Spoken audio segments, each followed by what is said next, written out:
Exercise 13.3 का ये question number 4 है। ध्यान से सभी क्वेश्चंस को करेंगे। सारे क्वेश्चन डिफरेंट होते हैं एक दूसरे से, इसलिए सभी प्रश्न हल करने का प्रयास करें।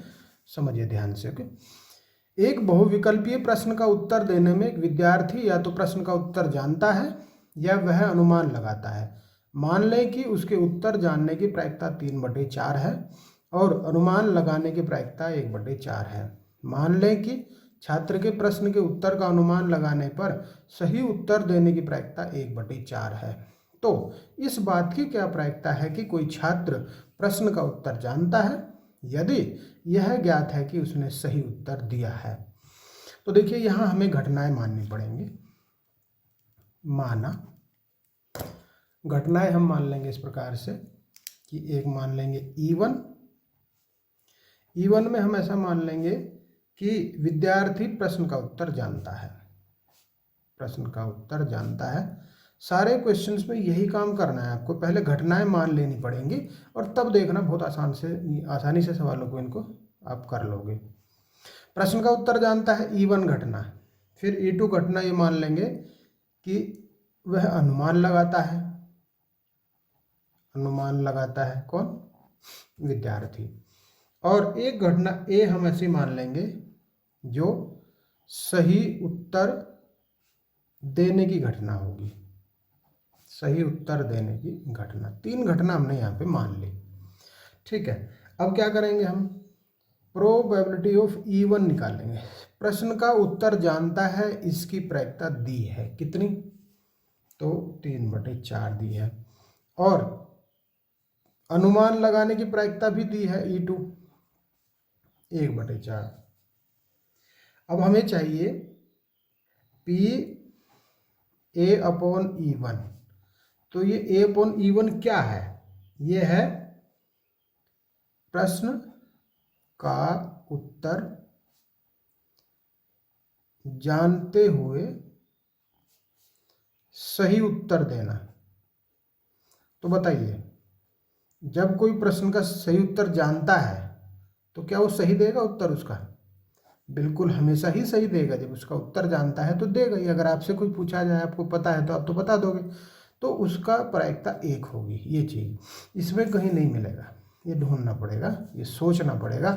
देखो ये जरूर दी है, ये दूसरे वाली A/E2 की P ऑफ प्रश्न का जब अनुमान लगाना पड़ रहा है उसको, प्रश्न का अनुमान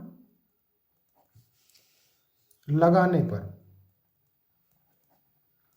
सही उत्तर अगर करना पड़ रहा है तब उसकी प्रायिकता दी है 1/4। अब क्या करेंगे? तो अब वही काम जो हम हर सवाल में करते आ रहे हैं, बेज पर में लगाएंगे। बेज पर में से हमें क्या चाहिए? तो हमें चाहिए E1/A चाहिए। बेज पर में हम इसमें लगा देंगे तो ये हो जाएगा E1/A। इसमें क्या होगा? सूत्र लगाओ। सूत्र याद है आपके, PE1 इंटू PA/E1 अपॉन में PE1 into PA/E1 plus PE2 into PA/E2। Beige पर में हमने यहाँ पे लिख दी। अब अप्लाई कर देंगे। PE1 की वैल्यू 3/4 गुणा 1/4 बटे में 3/4 गुणा 1/4 प्लस 1 गुणा 1/4। PE2 1/4 है और A/E2 भी 1/4 है। ठीक है, ये सारी आ गई। A/E1 है 1, ये 1 है भाई, यहाँ भी 1 लिखना पड़ेगा। ठीक है, तो ये हो गया। तो ये हो जाएगा 3/4 और बटे में 3/4 प्लस 1/16 लघुत्तम लेंगे। 3/4 और 16 का लघुत्तम लेंगे 16, 4 चौके 16, 4 ते 12 प्लस 1, ये हो जाएगा 3/4 गुना 16/13, 4 चौके 16, 4 ते 12, तो आंसर आ जाएगा 12/13। तो आगे केवल कैलकुलेशन है, इसके मान रखने हैं। ये वैल्यू 3/4, इसकी वैल्यू 1, यहाँ भी सेम रहता है जो यहाँ होता है, और प्लस में PE2 की वैल्यू और PA/E2 की वैल्यू दोनों सेम दे रखी है उन्होंने, तो ये दोनों सेम लिख दी। ये इसकी कैलकुलेशन करके आंसर आया। बोलो समझ में आया? ठीक है, नेक्स्ट पे चलते हैं। किसी विशेष रोग के सही निदान के लिए रक्त की जांच 99% असरदार है जब वास्तव में रोगी उस रोग से ग्रस्त होता है, किंतु 0.5% बार किसी स्वस्थ व्यक्ति की रक्त जांच करने पर निदान गलत रिपोर्ट देता है, यानी व्यक्ति को रोग से ग्रस्त बतलाता है। यदि किसी जन समुदाय में 0.1% लोग उस रोग से ग्रस्त हैं, तो क्या प्रायिकता है कि कोई यादृच्छा चुना गया व्यक्ति उस रोग से ग्रस्त होगा यदि उसके रक्त की जांच में यह बताया जाता है कि उसे यह रोग है? देखो, घटनाएं हमें माननी पड़ेंगी। माना E1 ऐसी मान लेंगे हम कि व्यक्ति रोगग्रस्त है, एक घटना ऐसी मान ली हमने। दूसरी घटना ये मान ली कि व्यक्ति रोगग्रस्त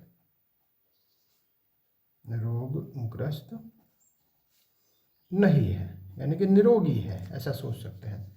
और एक अन्य घटना ये मानेंगे कि रक्त की जांच में रोग आ रहा है, रक्त की जांच में रोग बताई जाती है।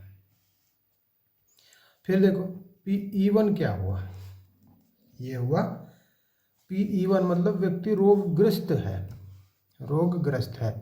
0.1%, ये दिया है 0.1%, जिसको लिखेंगे 0.1/100 इक्वल टू 0.001, ये हो जाएगा।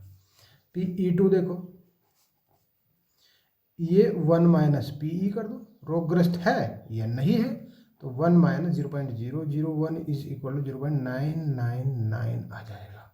ठीक है भाई, दो ही तो कंडीशन है, या तो है या नहीं है, और नहीं के लिए क्या करते हैं 1 माइनस PE1 कर देंगे। ठीक है, ये आ गया।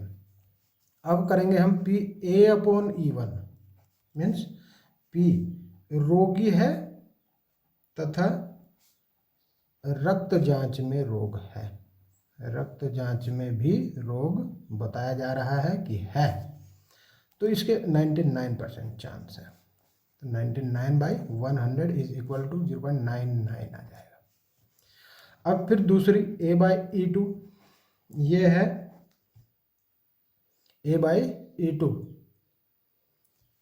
रक्त जांच में रोगी पाए गए परंतु वास्तव में नहीं, वास्तव में रोगी नहीं है, गलत रिपोर्ट है, मतलब रोगी नहीं है, तो इसके चांस हो गए 0.5%, मीन्स 0.5/100 इज इक्वल टू 0.005।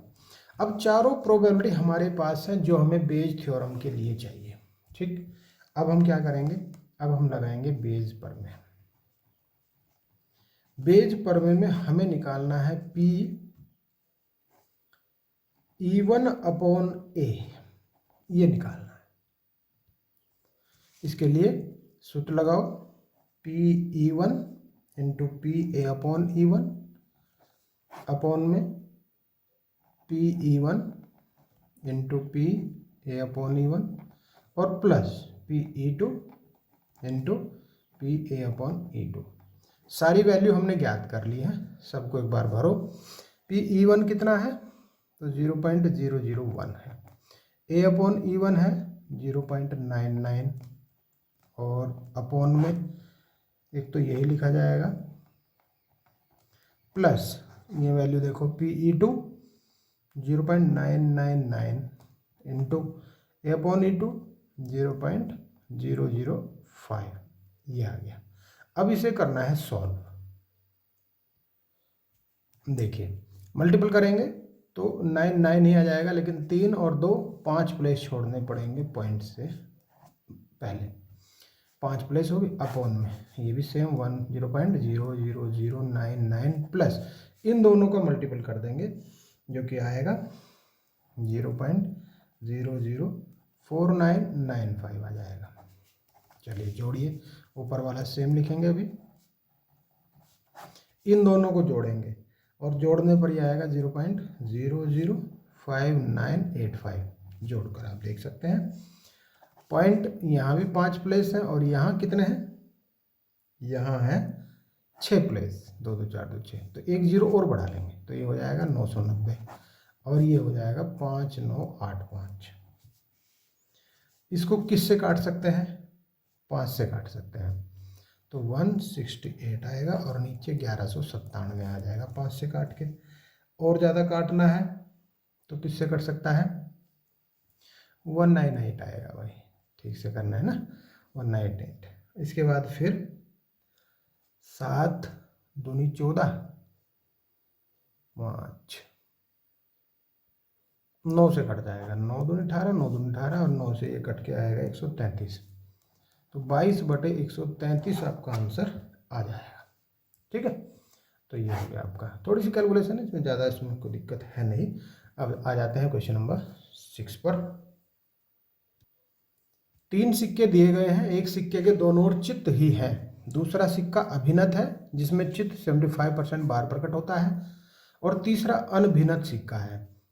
तीनों में से एक सिक्के को यादृच्छिक चुना गया और उसे उछाला गया है। यदि सिक्के पर चित्त प्रकट हो तो क्या प्रायिकता है कि वह दोनों चित्त वाला सिक्का है।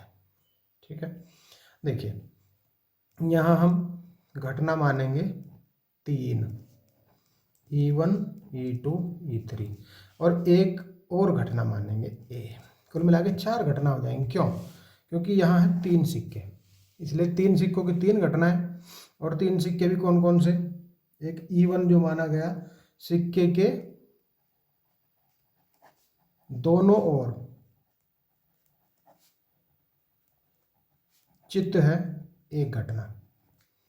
फिर सिक्के पर चित्त 75% बार प्रकट होता है, ये दूसरी घटना।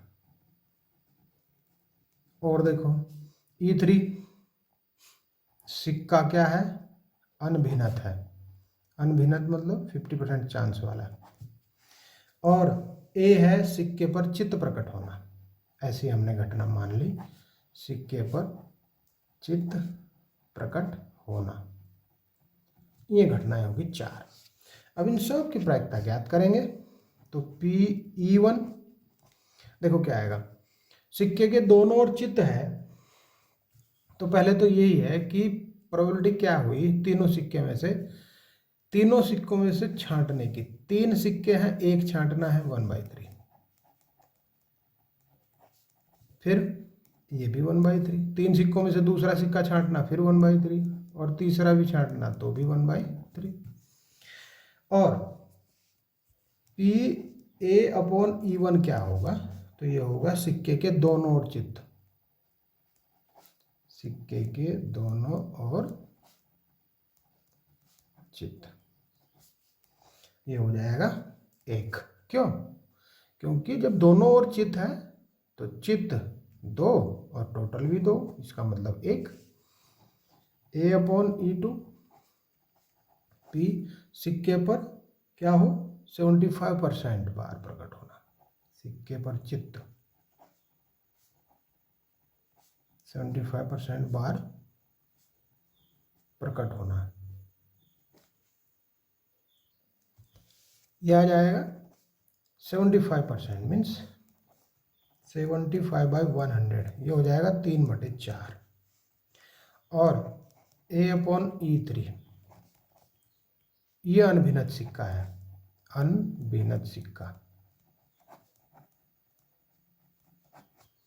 तो ये हो जाएगा 1/2। ठीक, 1/2, क्योंकि 50% चांस का मतलब होता है 1/2। ये भी तीनों आ गए। अब हमें बेज पर में लगा देनी है। बेज पर में से हमें चाहिए क्या, हमें चाहिए PE1/A। क्यों चाहिए देखो जरा, इसने कहा है कि सिक्के पर चित्त प्रकट हो जबकि वह दोनों ओर चित वाला सिक्का है। दोनों ओर चित वाला सिक्का घटना कौन सी है? ई की। तो इसलिए हमें E1/A चाहिए। और इस बार 3 घटनाएं हैं तो तीनों को लिखना पड़ेगा। देखो PE1 गुणा PA/E1, फिर नीचे एग्जैक्ट यही लिखेंगे एक बार तो, प्लस में PE2 इंटू PA/E2, ये E1 है भाई, और फिर प्लस में PE3 इंटू PA/E3। ये सारी वैल्यू हमारे पास है, सबको पुटअप कर देंगे। देखो जरा, सारी वैल्यूज रख दी, सोल्व करेंगे 1/3 हो जाएगा ऊपर, तो नीचे 1/3 प्लस 3 से 3 गया 1/4 प्लस 1/6, ऊपर 1/3 और नीचे 3 4 6 का लघुत्तम ले लेंगे 12 आएगा। 3 चौके 12, 4 तिया 12, 6 दूनी 12, तो 1/3 12 भी ऊपर भेज दो और नीचे 4 3 7 2 9 आ जाएगा। 3 चौके 12, तो आपका आंसर आ गया 4/9। ठीक है, ओके। नेक्स्ट क्वेश्चन पे आ जाते हैं। Question number 7। एक बीमा कंपनी 2000 स्कूटर चालकों, 4000 कार चालकों और 6000 ट्रक चालकों का बीमा करती है। दुर्घटनाओं की प्रायिकताएं दी हैं। बीमाकृत चालकों में एक दुर्घटनाग्रस्त हो जाता है, उस व्यक्ति के स्कूटर चालक होने की प्रायिकता क्या है? तो देखिए यहाँ पे घटना है कुछ इस प्रकार से। E1 हमने मान लिया स्कूटर चालक, E2 हमने मान लिया कार चालक, E3 हमने मान लिया ट्रक चालक, और एक और घटना ए मान लिया दुर्घटनाग्रस्त होने के लिए। ठीक है, ये 4 घटनाएं हमारे पास है। अब देखिए, हमें पता होना चाहिए कि कुल चालक कितने हैं।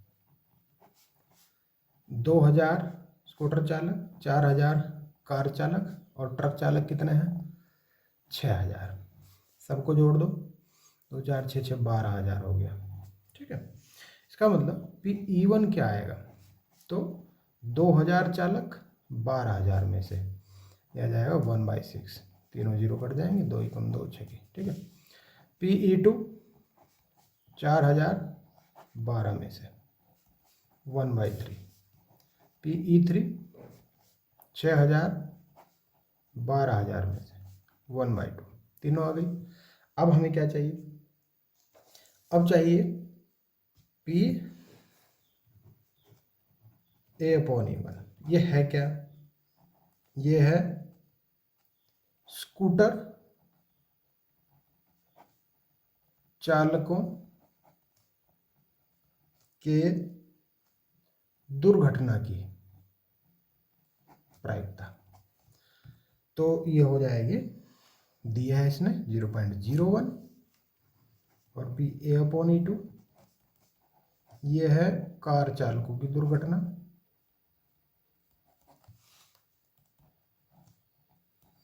ये भी इसने दी है 0.03, नहीं 0.03 ओनली, और A/E3 ये भी दी है। ये है ट्रक चालकों की दुर्घटना 0.15। ये तीनों इसने दे रखे हैं क्वेश्चन के अंदर, दिस एंड दिस।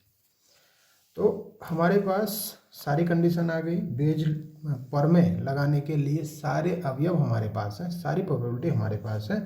तो अब हम लगा देते हैं सूत्र, बेज थ्योरम।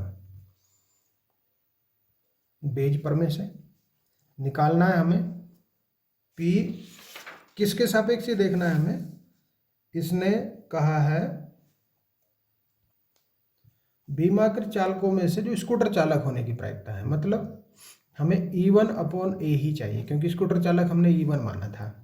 तो PE1 इंटू PA/E1, ये चीज़ भी निर्धारित करना बहुत ज़रूरी है, समझना कि ये पूछ क्या रहा है।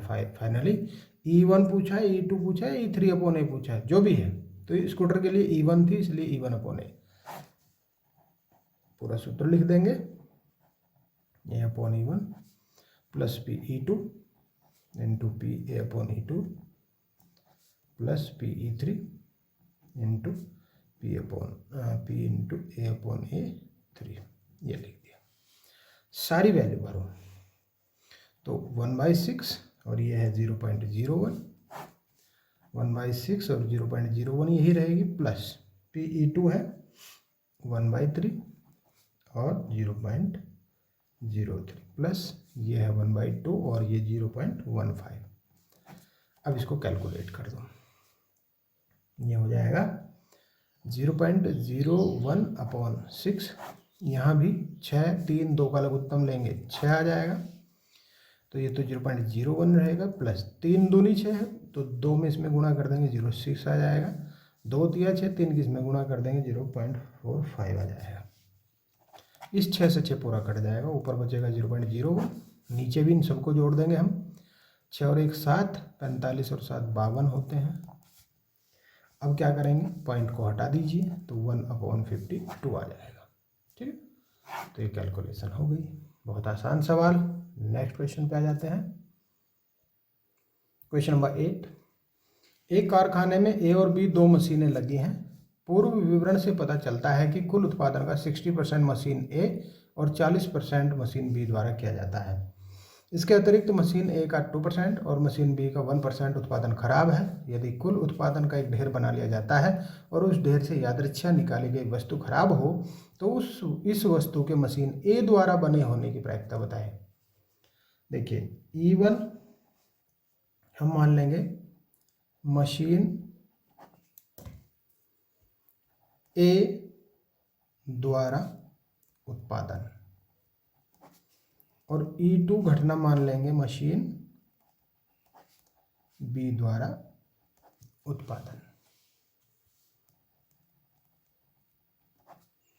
और ए घटना हम मान लेंगे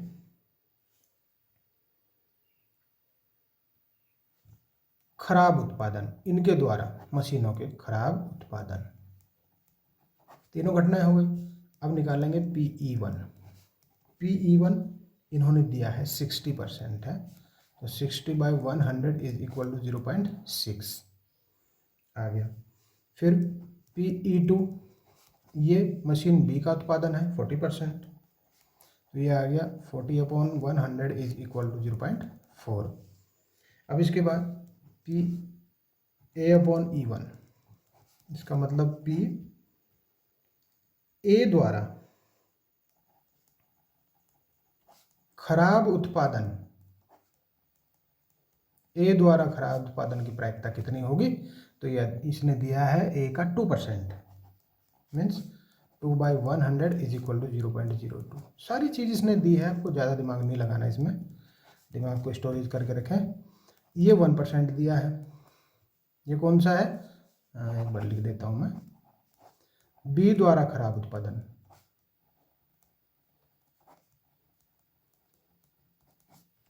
ये है 0. कितना परसेंट है, 1% है, तो ये हो जाएगा 1/100 इक्वल टू 0.01। सारी चीज़ें। अब हमें चाहिए क्या, अब हम बेज प्रमेय से जानना चाह रहे हैं कि मशीन ए द्वारा E1/A हमें चाहिए। ठीक है, मशीन E1 द्वारा, मशीन E1 मतलब ए द्वारा है, ए तो E1 माना था हमने, इसलिए E1/A करेंगे यहाँ। अगर मशीन बी कहता है, बी द्वारा खराब उत्पादन कहता है, तो E2/A करते, तो ये हो जाएगा PE1 इंटू PE1/A, अपॉन में PE1 into PE1/A plus PE2 into PE2/A। सारी वैल्यूज हमारे पास है। PE1 की वैल्यू 0.6 इंटू E1/A, अरे A/E1 करना था, क्या कर दिया, A/E1, और ये A/E2 करना था। ठीक है, ओके। A/E1 कितना है, 0.02, 0.06 इंटू 0.02 प्लस 0.4 इंटू 0.01, ये सारी वैल्यू हमने रखी। तो देखो गुणा कर दो, 6 दूनी 12, 0.012 आ जाएगा। ये भी 0.012 प्लस 4 एकम 4, 0.004। ऊपर वाला तो सेम रहेगा, नीचे वाले 12 4 16 हो जाएंगे, 0.016। तो ऊपर 12 नीचे 16 बच जाएंगे, 4 3 12 4 चौके 16। तो आपका आंसर आएगा 3/4। अगर कहीं किसी बुक में ऐसा लिखा है कि मशीन बी द्वारा, कहीं हो सकता है मशीन बी का भी, तो मशीन बी के लिए फिर आपको क्या करना पड़ेगा, E2/A निकालना पड़ेगा। तो फिर यहाँ E2 ये E2, बाकी नीचे वाला सेम रहता है। तो जो आंसर वहाँ से बनेगा आप करके देख सकते हैं। तो ध्यान ये देना है कि पूछ क्या रहा है, ए पूछेगा तो ए का करना है, बी पूछेगा तो बी का करना है।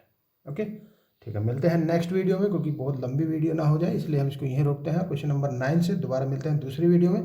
पसंद आती है लाइक कर दें, चैनल को सब्सक्राइब नहीं किया सब्सक्राइब कर दें, बेल आइकन प्रेस कर दें सभी नोटिफिकेशन प्राप्त करने के लिए। Okay, thank you.